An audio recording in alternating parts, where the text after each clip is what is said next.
Okay. Okay. hmm All right, great. So let me just pin you real quick on my screen. All right. So, hello, my name is Dr. Crystal Tribbett, and today I have the pleasure of speaking with Toni Pugh for In Our Own Words, the UCI Black Alumni Oral History Project. Today is October 25th. Welcome, Toni. It's so good to meet with you. Yes, I am delighted, Crystal, to join you today. So I'm going to start off with asking some simple questions. I'm really interested in learning about your path to UCI and your experience there. And so the first thing I'd love for you to do is just to describe for me your background. Where are you from, and what was life like for you growing up? Okay. I am from Canton, Ohio, and anybody knows anything about football, we are the home of the Football Hall of Fame. So we have some kind of credence, and that's about 60 miles south of Cleveland, Ohio, home of the Rock Hall of Fame. And so we've got some kind of impact here in northeastern Ohio. Grew up on the southeast end of Canton. I am the youngest of four children, two boys and two girls. And I was the first to go to college and finish. Childhood was great, mother and father, and plenty of playtime. I lived next door to a family who had 10 children, eight boys, two girls, and they were stair stepped. So we had no lack of playing time and just fun, and it was just a pretty good childhood. Of course, nothing is perfect, but overall, it was a great childhood. Toni, what are your parents' names? Beg your pardon? What are your parents' names?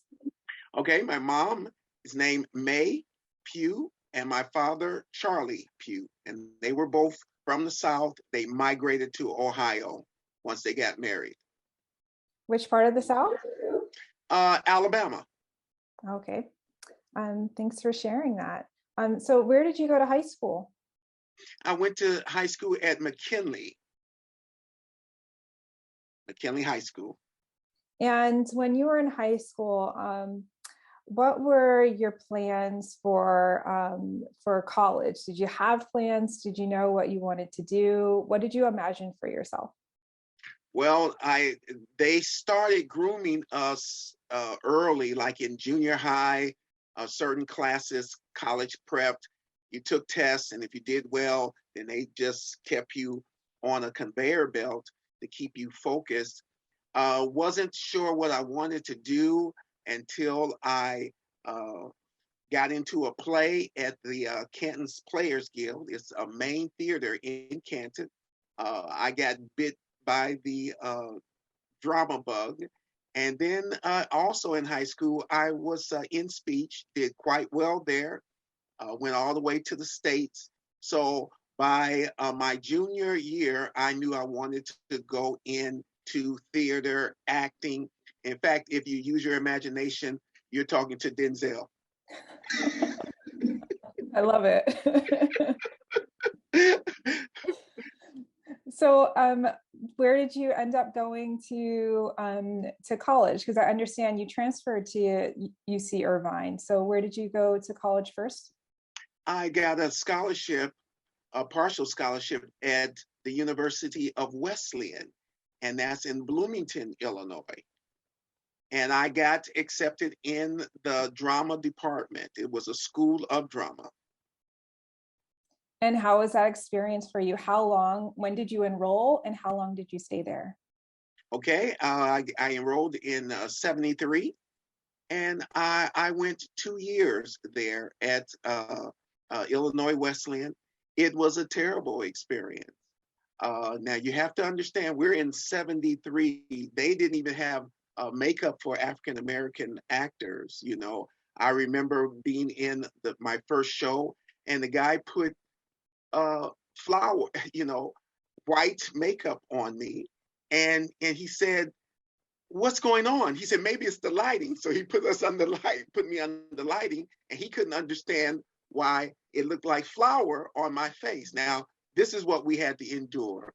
Then also, my first year there, the main stage production was The Little Foxes. And if you know anything about this place, this is a great play, the Southern aristocratic family, very powerful. Well, it has a maid and a butler in there. And that was one of my roles in Canton.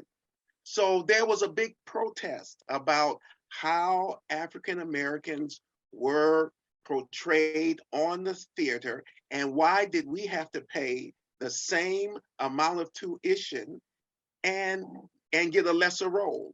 And so I was right there in the protest, and they weren't ready to fully embrace us.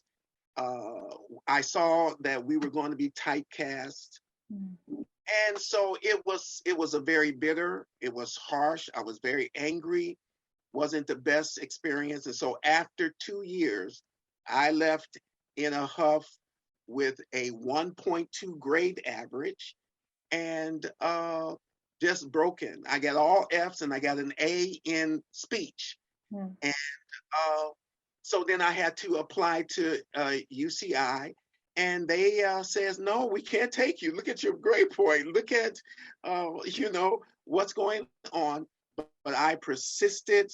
I called the administration every day. I had some women praying for me, some church mothers. And finally, 1 week before school began, they sent me the letter after persistence and says, you are accepted. School starts September so-and-so. I got on a train with all my bags and a one-way ticket, and went all the way from Ohio to California, had no tuition, no financial aid, no housing, no board, no nothing, just an acceptance letter. Wow. How did you even learn about UC Irvine? Okay, when I was at Wesleyan, I was in a production, and it was an avant-garde. There were 6 men and 6 women, and we were just doing poetry and moving and leaping on these platforms. And this little lady came up to me. She says, you are a dancer. She said, how long have you been dancing? I says, I've never taken a class in my life. She said, but you are a dancer. She said, you need to study dance. I said, well, where would you suggest that I go? She said, go to Irvine. And from then, I says, that's where it was. And it was a destiny moment for me, Crystal. Do you remember that woman's name? Oh, no. She was a tiny Jewish lady. And I would say about 4'5", dark hair, very, very petite. And I couldn't remember a name for her because she just taught. In drama, you had to take dance, movement, and she was part of that portion of our drama or theater education. Oh, okay. So at Wesleyan, so she was there teaching it at you there, Yes. and referred you and told you need to look at. Once she saw me moving and leaping, and she said, "Go to Irvine." And so you submitted an application having never seen Irvine. Didn't know anything, but it was in California, and all I knew, I wanted to get away from Wesleyan. Okay. So you arrived to UCI, and you mentioned you didn't have any financial aid, no housing. How did you make it through those first couple of days, the first semester? Tell me about that experience. Crystal, the bus left me out. I came from Los Angeles and took a bus into Irvine. I had a foot trunk. I had my bags. I had my bed rolled up. It was about 6 bags. The guy helped me, the bus driver helped me get out. I said, where's the school? He said, it's over there. Now, we're talking about 73. It was desert, and there were even tumbleweeds. And way over there, there was the university, about half a mile. And so I went to calling, and someone finally came and they said, no, we don't have your name on the roster. No, no, no. It was the weekend. They says, okay, we'll put you in the study lounge. And then Monday morning, you can find out why you're not why you're not on the list for a dorm. And Crystal, that Monday morning, I was in the fight of my life because I found out that all I had was an acceptance letter. And it's so interesting. The Board of Admission says, Toni Pugh, you're the guy that I've been talking to. He says, what's happening? No, you have no room, no board, no financial aid. You don't know anyone. He said, you're history. And he says, oh, you'll never make it. And this is the thing. I did make it. And I was so offended. I didn't say anything. I says, I do know somebody. I know me. And I know I come from a history of survivors. And I know what's in my body. And I know when I make up my mind and I start something, I know how to finish it. And so there went the process of being late for classes because I didn't have a place to stay. I majored in drop dance. I didn't have tights. I didn't have ballet shoes, nothing. And it was tough, Crystal. But you know, the tough gets tougher, man. I tell you, it really turned me into a man and a survivor. I have never heard a story like yours, Toni. How did you, I'm so fascinated by this. I mean, so, but eventually they set you up with a place to live on campus? Well, no, I went to a church. It was an interfaith, and the woman heard my story, and she says, I know what I'm going to do. And they put me up with a family in Irvine, probably about 2.5 miles from the campus. And I stayed there that first quarter until I got into a dormitory situation. And how did you figure out the tuition? Oh, it was just rough. It was rough. I was in the office. They knew me by name. The rumors had gone around. This guy from Ohio comes here with nothing. And some people admired me. Other people thought I was just absolutely crazy. And it was rough. And let me tell you, and maybe I'm going to jump here, Crystal, the same guy who told me I would never make it, he was head of the admissions. The day that I graduated, and of course, graduation was outside, and I had my cap and gown, and I was walking because you couldn't get your actual diploma until you turned in your stuff. And so as I was walking in, he was walking out of the building, the administration building. He said, Toni Pugh, you made it. He said, you made it? And I was just so starry-eyed. And he says, listen, can I use your name? Because I'm going to tell people, if this man made it, anybody can make it. And he said, congratulations. We hugged and shook hands. And that was a testimony by itself. Absolutely. Do you remember his name? Oh, you're going back. But he was the head of the administrative body in 1973. So you might be able to, you know. He's the head of admissions, you said? Yeah, and yes. And spoke to him many times by phone. And he was the one that says, no, you didn't get in. We can't accept you because of X, Y, and Z. First of all, you're late. Second of all, you got a 1.2 grade average. And And boy, I was just full of words. And I says, sure, I got this 1.2 average, but I was under stress and I was under duress. I said, do you want to see a 4.0? I said, my name is Pugh. It's not Kennedy. It's not Fitzgerald. I said, you need to give me a chance. I'm a fighter. I'm a believer. And he says, okay, I tell you what, we're going to have another board meeting tomorrow, and I'll give you a call and let you know. I hung up the phone. I said, Mom, pack my bags because I'm on my way to California. See, Crystal, I was so cocky and so confident. I could talk my way into anything. I knew I had it. And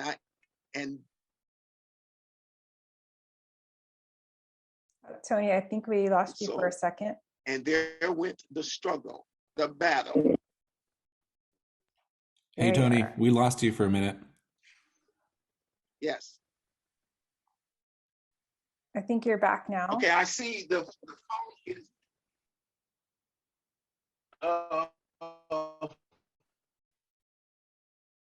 I see you guys are frozen. Just a moment.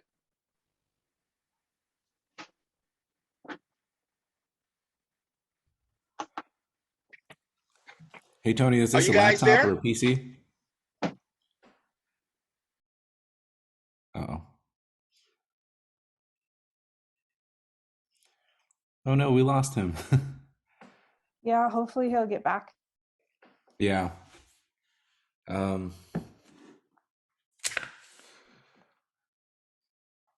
gonna go ahead and pause. Okay. And I just started the recording back up and we are good to go. Great. So where we left off, Toni, you were telling me about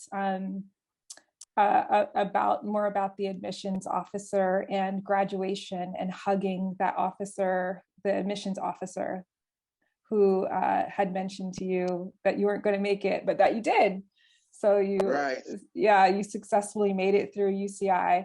But I want to take it back a little bit to talk more about your experiences at UCI as a student.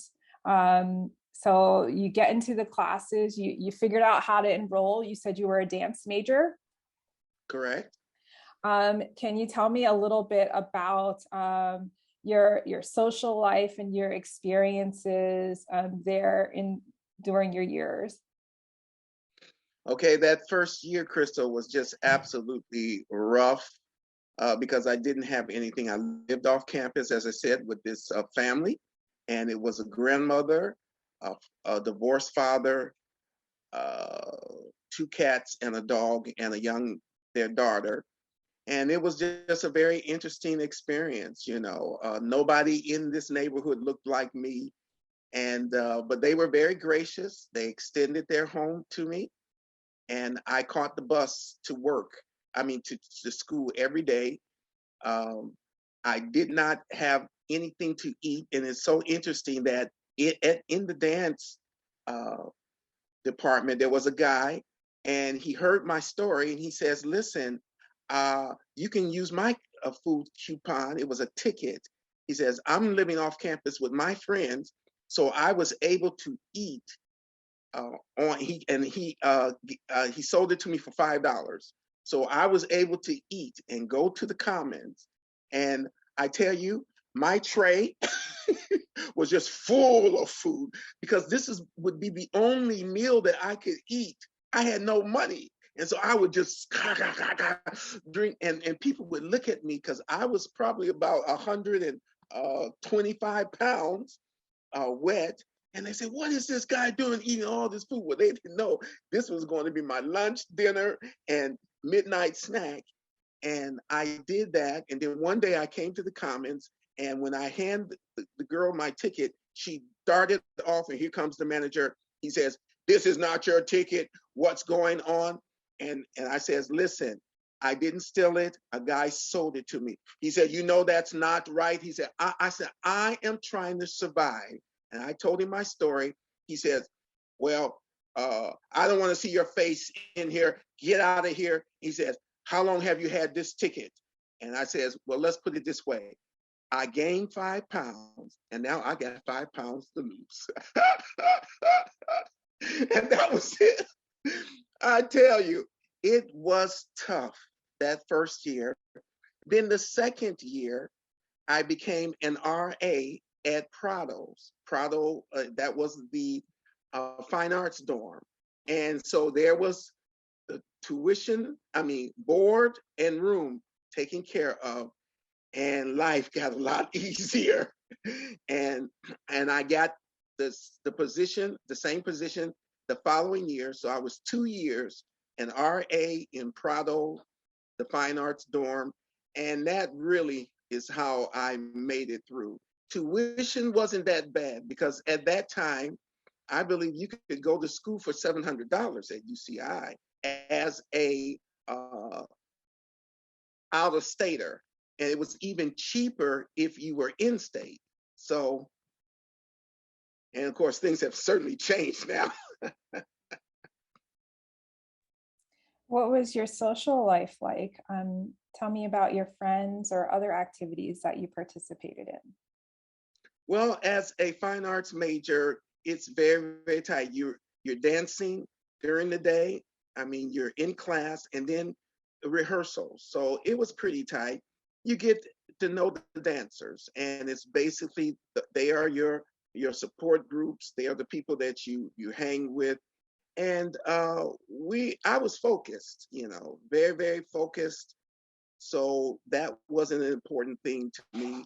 Of course, being a dancer, I was at the dances, but it wasn't a major thrust. I wanted to make it, I wanted to achieve my goals and dreams. And so I stayed pretty focused. Then tell me about your academic life. You took dance classes. Who were some of your most influential teachers? Okay, of course, Eugene Loring was the department head. A very nice man, very distant, but he ran a great department. In fact, I later learned out that the dance department was one of the finest in the country. And L. Gabriel was another dance instructor. I remember Plastino and Miss Plastino. So it was a very, very fine education in dance. And outside of the dance department, there was a guy named Joe White, and he was a fantastic teacher. I took a class called Black Psychology under Joe White. Oh, revolutionized my entire life. Great, great man, great thinker, and he just one of the best teachers I've ever sat under. Joe White, and the class was Black Psychology. Why was it so transformative for you? Because they had the book was a series of articles that were written by professional Black men and women who could speak about the Black experience from a very cultural, from a very intellectual standpoint, and from everything to why we choose to dance on the football field when we make a touchdown, to children learning how to read and write and how we process knowledge. That gamut, you just learned about yourself from a very, very, the highest minds that you could ever imagine. And so it made you think and understand who you were. And he was, like I said, a great teacher. What do you remember most about him that has left such a strong memory about the impact of his teaching?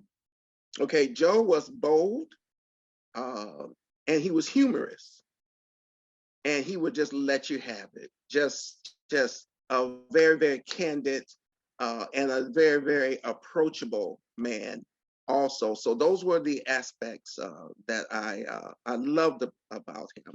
And I understand that he's passed away.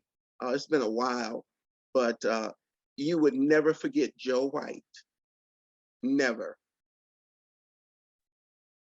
Were there other people on campus who have left an impression on you? Sure. There was a woman named Jean Abdullah. And Jean, and I'm going to have to tell you, I met her initially in Joe's class. And I was so outspoken.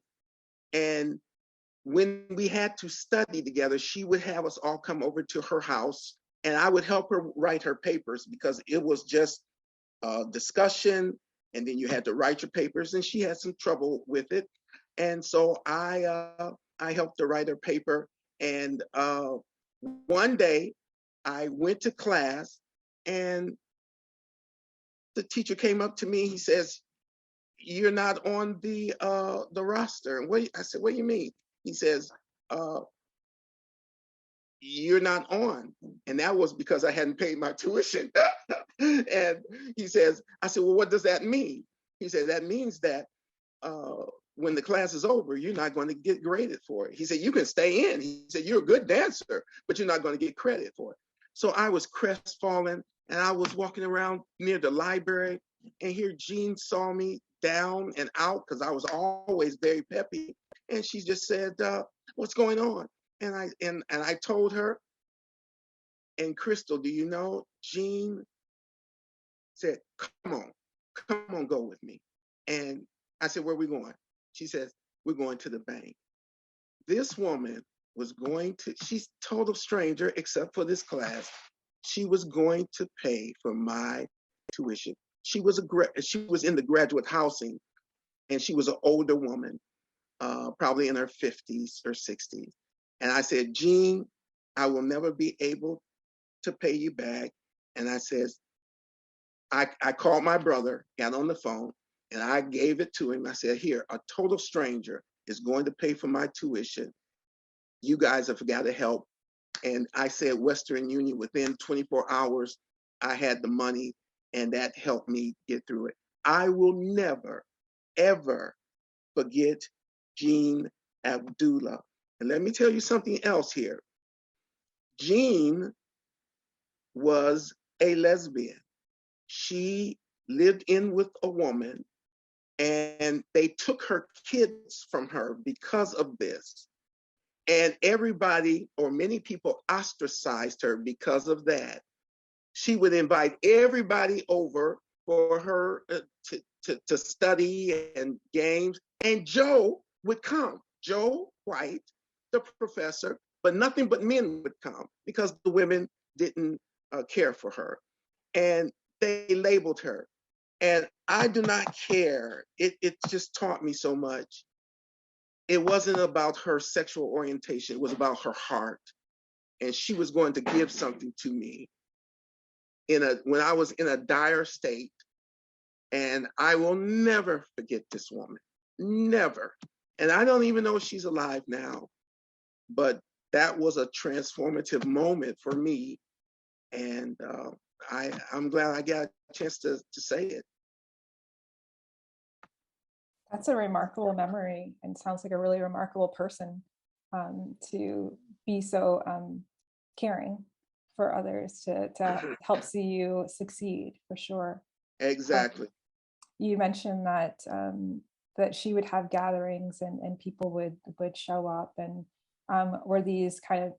were gatherings like hers common, even if it wasn't her, like other people would get together and hang out and that sort of thing? What was the question again? It's about kind of social life among especially the Black community on campus at that time. You mentioned that Jean would have gatherings and have people over, and Correct. people would show up. And I wondered, was this common for people within the community in general, even besides Jean, to get together, to talk, to have a meal? What was social life like? Yeah. In that housing, especially among the graduate students or those who were older, they'd have you come over for a drink, uh, red beans and rice. When the ladies heard my stories, they would cook for me and bring me peas and rice and have me over. So yes, and play music, listen to Billie Holiday, Johnny Coltrane, and uh, just socialize. So very, very good. I was well received by the older population, and and and it wasn't until I that was the first year, and then when I got to on campus as an RA, then I really got to know the Irvine campus university, among the graduates, the undergraduates, I mean. What did you learn during your time as an RA about the undergraduates at UCI? How was that experience as an RA? Was it a residential assistant, right? Right, right. Oh, they come in all flavors. I met some of the most wonderful people. You just all kinds of people, and it's from all kinds of backgrounds. And I think it was developing me for what I'm doing now. I'm a pastor. So I was like a pastor of a dorm of some 60 students from all backgrounds, ethnicities, persuasions, and I had to coordinate. I had to troubleshoot. I had to deal, and in the RA, whatever happens, they want you to deal with it so it wouldn't be escalated to the police or anything else. So we had to deal with all kinds of situations, and it was very interesting. After the second year of doing it, I said I could never do this again because you just outgrow the job. But it was great, and like I said, it kept me alive financially, so I could finish out my education there.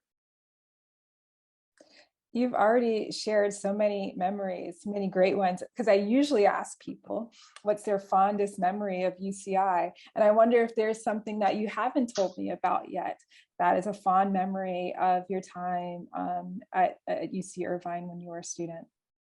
Sure, it's the greatest of them all. I'm glad you asked that question, Crystal.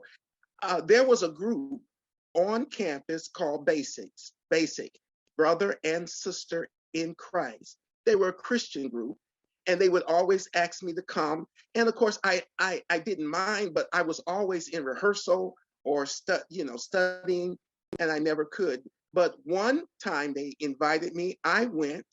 I looked around, and it was some 25 students, and I saw something different in those people that I had never seen. I knew they were different, but I didn't know why. And after I left that meeting, and it's just, I got saved there. I got born again at UCI in my room as an RA. I had this miraculous experience, and it blew my mind. It revolutionized my life. And these people showed me so much love. They showed me the love of Christ. They showed me the way, and I've been changed ever since, and it's just something. It's just that was the most phenomenal experience ever. It made Irvine worth it. And Crystal, when that woman said go to Irvine, I felt like that was the sovereign hand of God saying, that's where I'm going to meet you, because this was 3 months before graduation. I got born again, and just it revolutionized my life. That's a fantastic story and experience. Do you still are you still in contact with some of the people that you knew? Yes, one guy, Gerald Connerty, he is one of the guys who I keep in touch with, or one of Ronald Edwards, he passed away from brain cancer.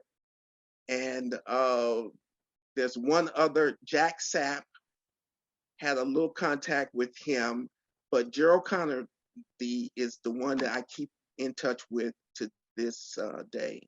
So, and they were all strong figures in basic brother and sister in Christ, and they were praying for me, day and night, just really, really praying for me, and it paid off.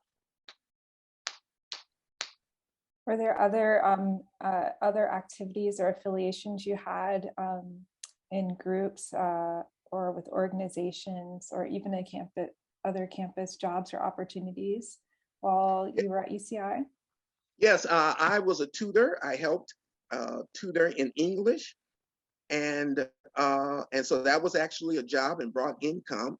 And then I was also there was an organization called the Gentlemen, and this was for the Black men. It was a mentoring group, and the girls had the ladies. And what we did was, our job was to help freshmen and the underclass kids come in. We put our arm around them and help them to adjust to college life. And if they needed tutoring, we plugged them in. If they needed counseling, we plugged them in. Our whole job was to create an environment so that there wouldn't be a recidivist rate there among the Black students. And so it was a great program. Chris Campbell was head of that. And I understand that Chris has passed. He was an older gentleman, but he was over us, and a great guy. There was also a gospel choir, and Chris was over that as well. And again, students that were coming from South Central LA, and they were coming into an environment. Irvine was, well, Irvine was different then. John Birch Society, wasn't a lot of cultural relevance there. And so that the kids would, the students would feel at home, they created some wonderful programs, such as the Gentlemen, the Ladies, the Gospel Choir, and that really helped kids stay there and hang in there when the difficulties occurred. What would you tell, what kind of advice would you offer to students when you were speaking with them and perhaps they were having challenges with UCI for one reason or another, whether it's academic or, just getting used to the new environment? What kind of advice would you offer them? I would tell them, don't you ever give up. I will tell them, learn how to pivot. And even me, I had to change from a drama major to a dance major, but I didn't give up my dream of getting a degree. You might start off as pre-med and find out that the pre-med program is too hard, but don't drop out because of that. You may have to settle for a nursing degree. You may go into something else, but inside of you is a victor in every situation. You just have to tap in on it and make the adjustments and go for it. I got my degree in 5 years. Who says that you have to do it in 4 years? Who says you have to do it in 8 years? I met mothers who had gotten their babies and raised them, and then at 38, they were just starting out because of that seed inside of them that says you can be something in life. You can pursue your dreams. So I would tell them, stay focused. Don't ever give up. Don't ever abandon what you feel your call and your nature is. I asked that question because there's a lot of work being done on campus and a lot of kind of critical thinking around how to help Black students, faculty, and staff really thrive here at UCI. And so it's interesting to hear from alumni like you about how to thrive and survive at UCI. So do you have any additional thoughts that you'd like to share around that idea or that concept? Yes, it really does take a village. Uh, it, it, we should be open to enough to receive help from anyone. God can use anyone to pour into your life to help you get to your next level. Let me give you an example very briefly.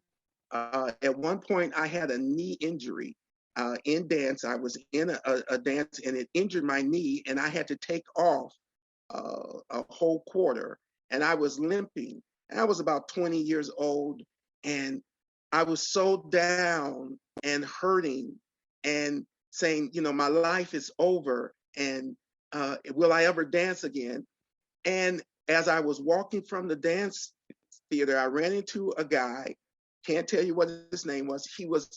And he would play the piano for us when we went down the dance floor. And I jumped in, and he says, "I haven't seen you for a while." And I told him my story, and he said, "Well, I'm kind of like you, Crossroad." He says, "I've been playing classical music for 50 something years, and now I've got to go into jazz." And he says, "It's daunting, and yet it's exciting." And then he left.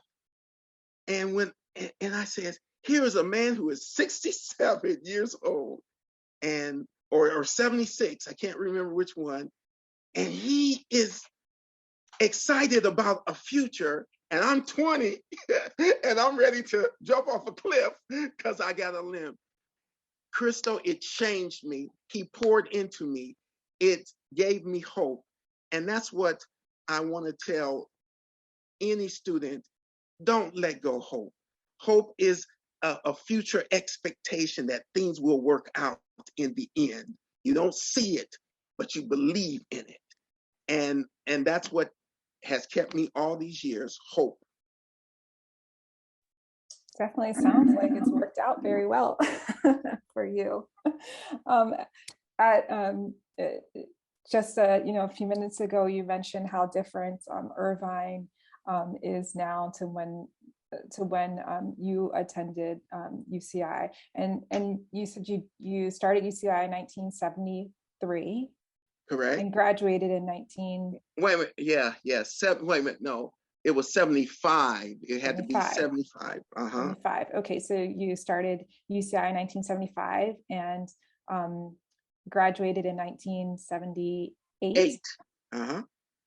And so, and having lived off campus and interacted with the community in Irvine, can you tell me a little bit about the area at that time? Well, there were no African Americans in Irvine, in where I lived off campus. I can remember walking through to go to the house, and the kids would just look at me and stare. They probably did not see African Americans except on television. And at that time, it was probably Good Times or sports. It was a very, very different time, and yet I was never harassed, and I was received. I was a smart kid. I could talk the language. I could hold my own ground and my own opinions, and they respected that. Being adaptable is what I would tell people.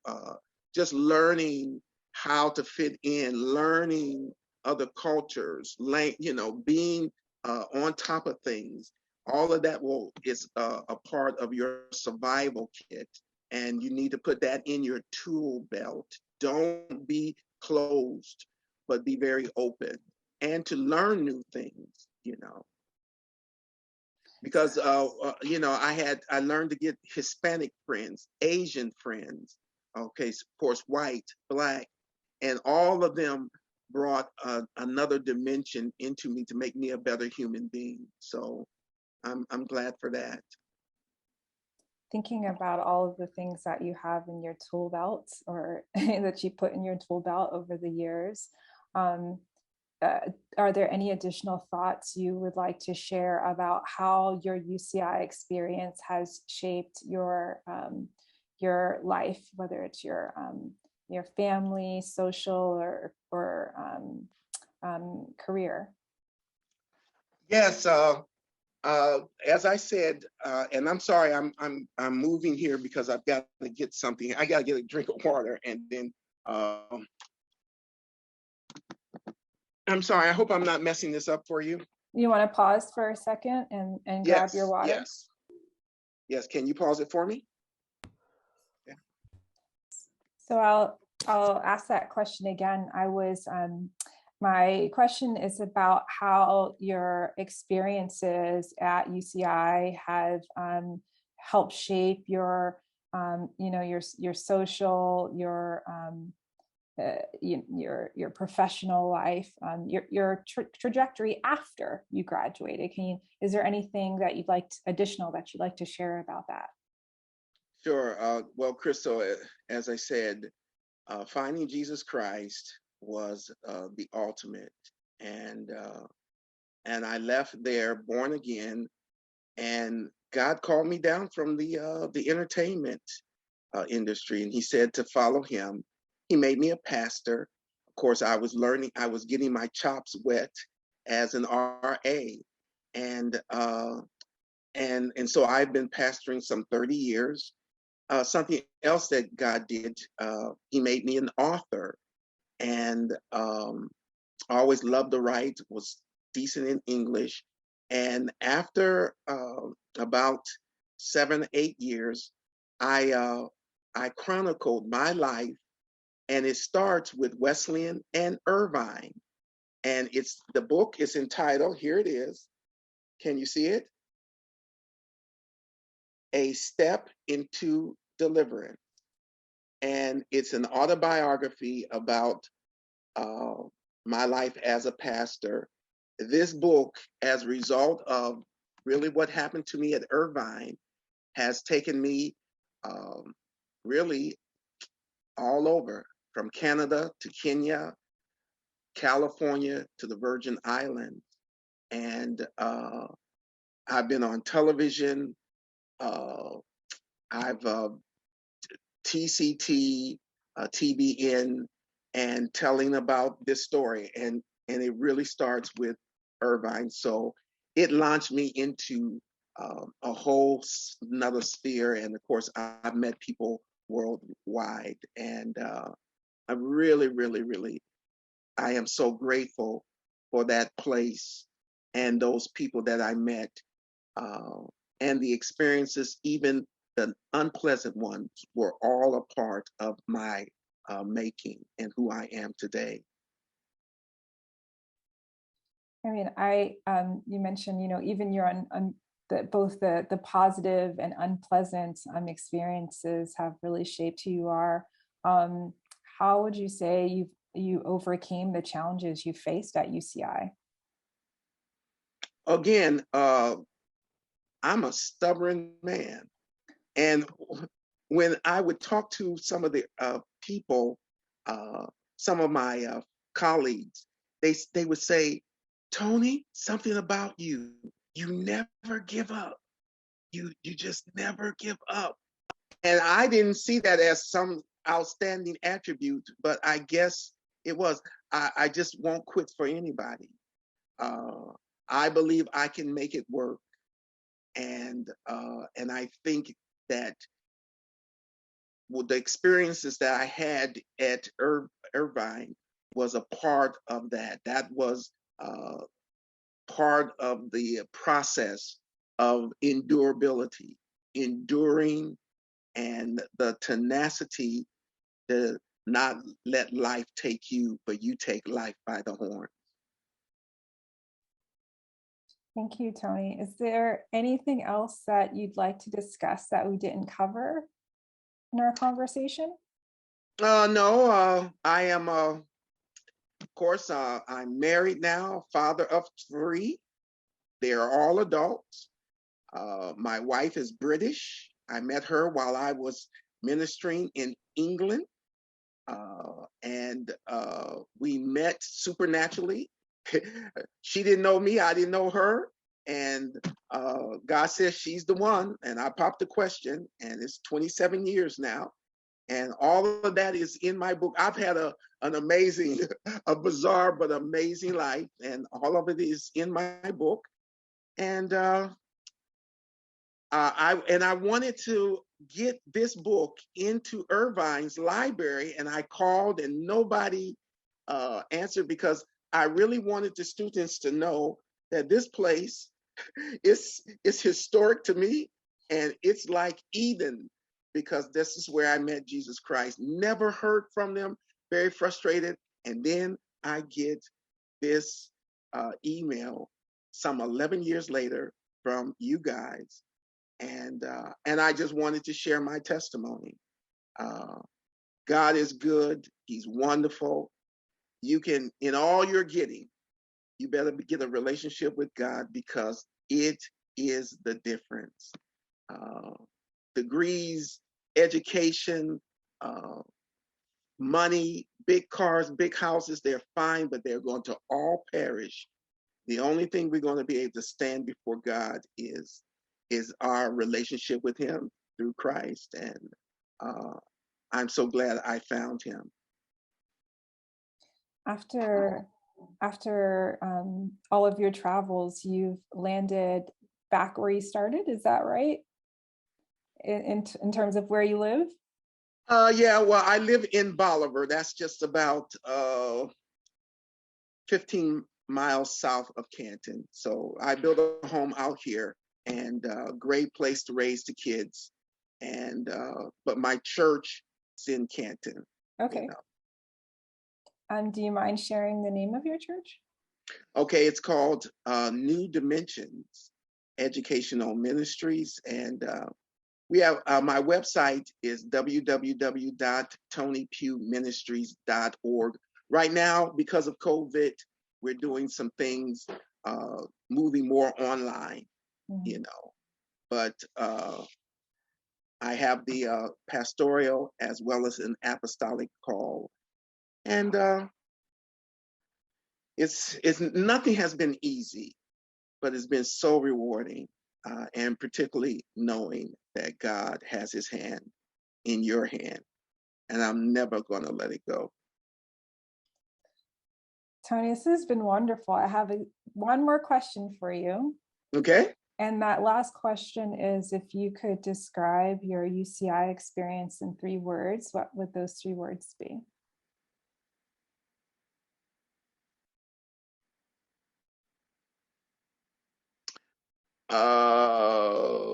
In 3 words? Yeah. I can do it in 2 words. Okay. Absolutely amazing. It's been an absolute pleasure getting to know you, Toni, and listening to all of your fantastic stories. I really appreciate your time. Thank you for meeting with me. Thank you, Crystal, and I guess it's Will also. Thank you, guys. It's so wonderful to connect. Crystal, your smile is like the sunshine, and there's real beauty there. And it's so nice to meet you. And God bless you, my dear. Thank you so much, Toni.